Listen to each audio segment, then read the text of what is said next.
Hey guys, welcome back to Midcard Mania. Daniel. And yeah, we're finally putting an end to this shitty Midcard 93 scene. Damn. And yeah, here we are. It's Starrcade 1993. And the match we're looking at is the best 2 out of 3 falls match for the United States Championship. It's Stunning Steve Austin with Colonel Parker in his corner going up against Dustin Rhodes. And yeah, I was kind of iffy on this one. Not a huge Stunning Steve fan, I will say, prior to this match. But I'm definitely not a Dustin Rhodes fan. There's never been a Dustin Rhodes match, and I don't care what company he's in, that I liked. Like, the closest comes is like when he wrestled 91 with his dad against Ted DiBiase and Virgil. And it wasn't a great match. It was just an okay match. But that's about it. And I've done a lot. And anybody out there like, well, you just haven't seen enough. No, I've seen quite a bit of his WCW shit. It's horrible. It's fucking horrible. So anyways, let's kick things. And I guess like the whole thing here was, and I mean, I'm assuming they just meant with the U.S. title. I don't know. Maybe they meant overall, but because, you know, the standard back in the 50s and shit, you know, I don't know when they stopped doing it, but, you know, 50s to the 70s, or maybe even before that, it was standard best 2 out of 3 falls. And I guess they were toying with the idea of bringing it back. Because I know, like, you know, before this, they're like, you know what, call the hotline and let us know if you think we should, you know, do it. Because that's what you do. You just ask the fans. You don't book your own decision. Just ask them. Anyway, so, but that was the whole thing right there. So this is, you know, we're bringing back best 2 out of 3, at least for this match. And, yeah, Dustin Rhodes, U.S. champion, Stunning Steve, which I'm not sure at this point if he's still part of the Hollywood Blondes or if this is, like, solo from that or independent from that. But he's still doing the camera thing. So I can only assume. But it's funny, though, because when he comes out, dude, his theme music is awesome as shit. Like, I love that song. Just a hard fucking guitar riff. It's awesome. I'm like, that's just, how does this guy keep getting awesome songs? That's what I want to know. But, like, it doesn't fit the Hollywood Blonde gimmick or this thing, like whatever the fuck he's doing right now. So it doesn't really fit him, but it is a really cool, interesting. But then on the flip side of that, you got Dustin Rhodes. And, oh my god, his music is so fucking hillbilly and just ridiculous.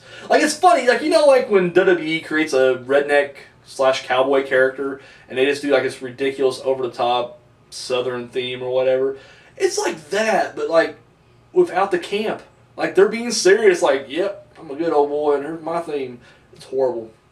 Oh my god, fucking horrible. And like, the crowd's not even that like into Dustin Rhodes. Like, that was the whole thing about Dustin Rhodes. I don't care how athletic he is or how good he is in the ring. He has no charisma until he puts on the gold paint. I'm sorry, that's the fucking truth. I don't care about seeing just another cowboy wrestling. Don't give a shit. Not until he's doing homoerotic shit in gold paint. That's when people actually cared about Dustin. And I think that's true today.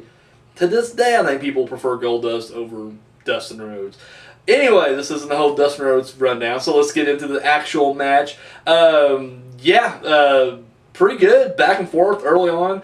I will say Austin takes a pretty sick looking bump. I mean, the way the camera's angled, you can't see how hard he hit, but I can only imagine.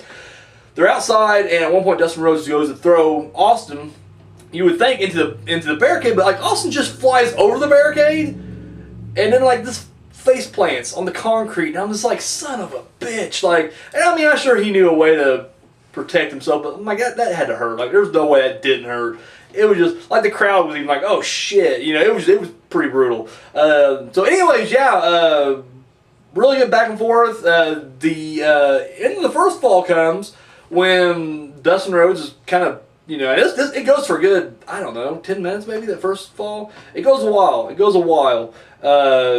And he's pretty much got it in the bag, I would think. But then Colonel Parker jumps up on the apron.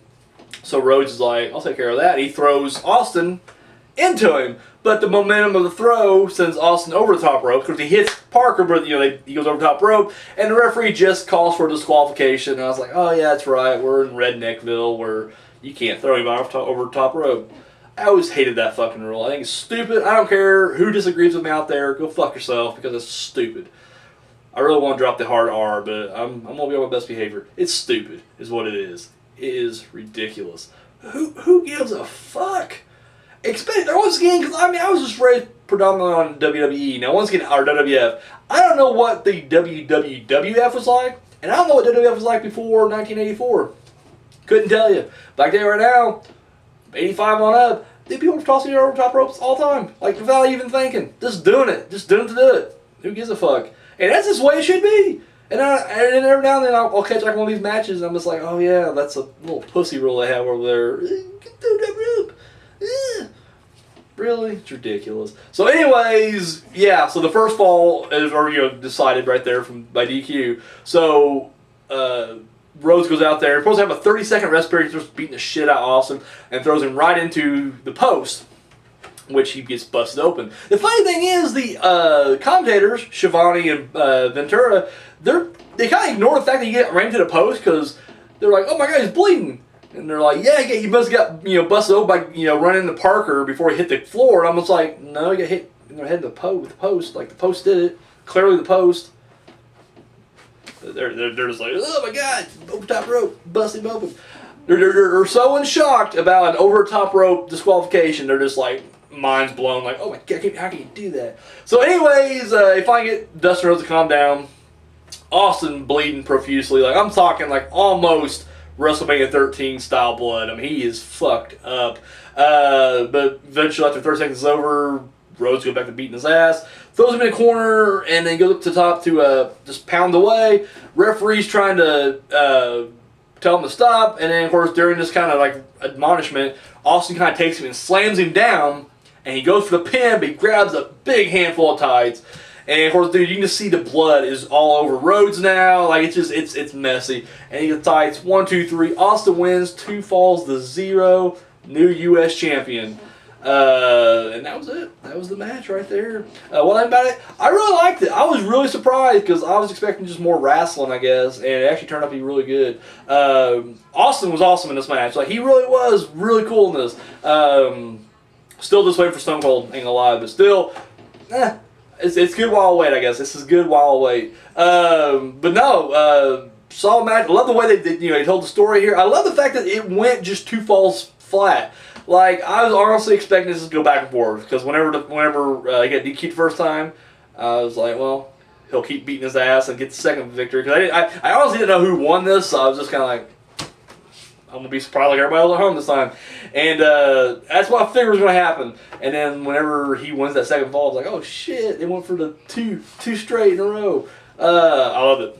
Loved it. So yeah, really good match. I'm glad we didn't have to end with a tag match. Like, I'm not exaggerating. We went for the past like 3 or 4 weeks, almost a month, of nothing but tag matches here on Mid-Card Mania, and I was going fucking insane. So glad to break up the monotony, and it's a good match. Fuck Rhodes. Sorry. Don't like Dustin Rhodes. Come Goldie. Come Goldie, and I will cheer for you, but till then, don't give a shit. Alright, that's all I got, guys. Tune in tomorrow night. This was the last pay-per-view, so we're finally going to put a tombstone on it, and we're going to do the Mid-Card Maniac. Find out who the Mid-Card Maniac of 1993 was. Bunch of tag team people in there a bit. Alright, that's all I got. Thank you for watching. Till next time.